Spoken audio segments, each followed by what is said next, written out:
3 meses em Éfeso para edificar a igreja.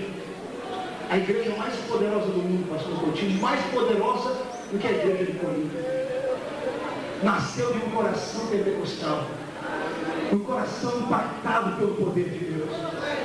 Agora, se você tem vergonha de ser pentecostal, eu tenho vergonha de ser seu irmão. O Pentecoste não expulsa ninguém da igreja, como muitas pessoas pensam. Ele não traz escândalo. O Pentecoste, ele atrai as pessoas. Ele atrai. O Senhor hoje quer nos levar às profundezas da sua revelação. Será que Deus pode encontrar aqui entre nós hoje alguém que tenha o mesmo Espírito que habitava em Paulo? Ou você acha que é impossível para Deus usar a sua vida, que é pequena nessa cidade, que é tão grande, e usar você para colocar um ponto final nas estratégias do diabo aqui nessa cidade? Diga para mim.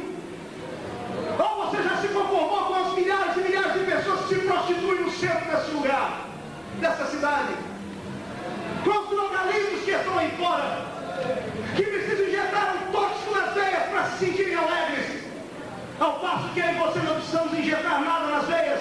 Nós precisamos, pelo contrário, só dar um grito de glória a Deus e o céu se abre e a alegria vem.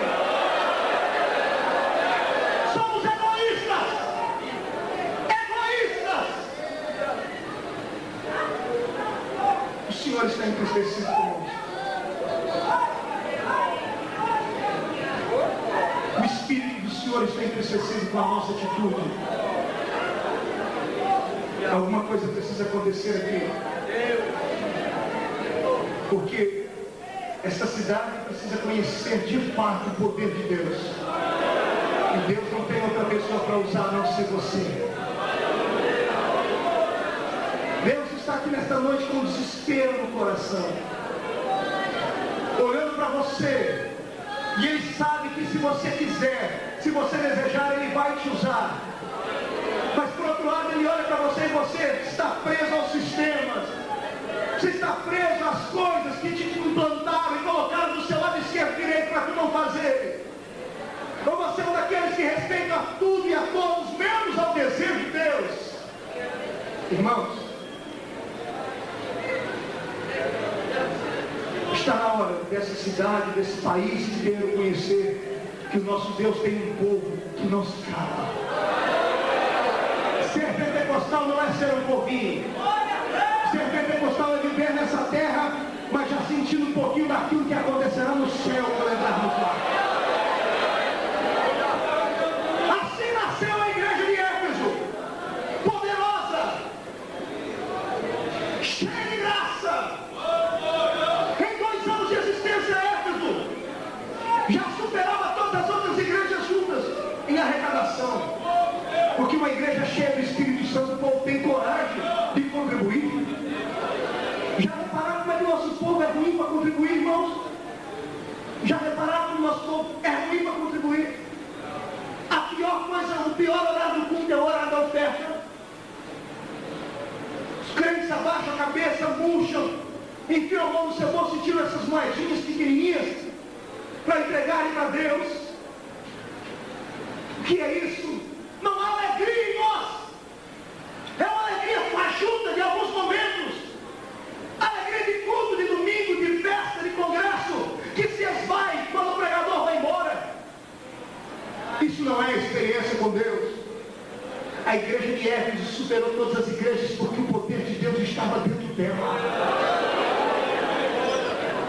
Paulo abandonou outros congressos. Naquela época já havia congresso, uma vez por ano as igrejas faziam congresso para comemorarem a chegada do Espírito Santo. 1 Coríntios 16 e 8 conta essa história. Mandaram um convite para Paulo pregar no congresso deles. E Paulo manda a seguinte resposta: irmãos, me perdoem, mas este ano a festa de Pentecostes eu vou passar em Éfeso.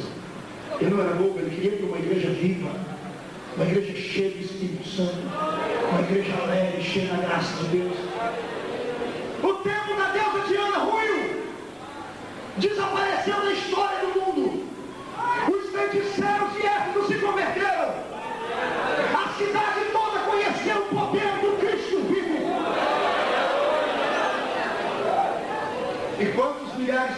Deus usou ali? 13 homens. O número do azar para alguns foi o número da sorte de Deus. Agora olha aqui para mim. Quando uma igreja fica muito grande, cresce em graça e poder, Satanás arquiteta planos de derrota. Nós vamos começar agora a falar aqui da queda de Éfeso. Ela atingiu os maiores patamares nas escalas de graça e poder e vida. Éfeso foi a maior. E quando uma igreja é tão poderosa assim, Satanás não tem poder para tocar nos crentes dessa igreja. Porque os crentes vigiam em oração, participam de reuniões de oração e jejum, fazem campanhas. O poder do diabo foi neutralizado naquele lugar. Só que escute, Satanás estando neutralizado não significa que ele foi derrotado. Satanás tem um dom que eu e você deveríamos ter e não temos. Ele tem o dom da paciência. Repita comigo, paciência. Satanás é paciente.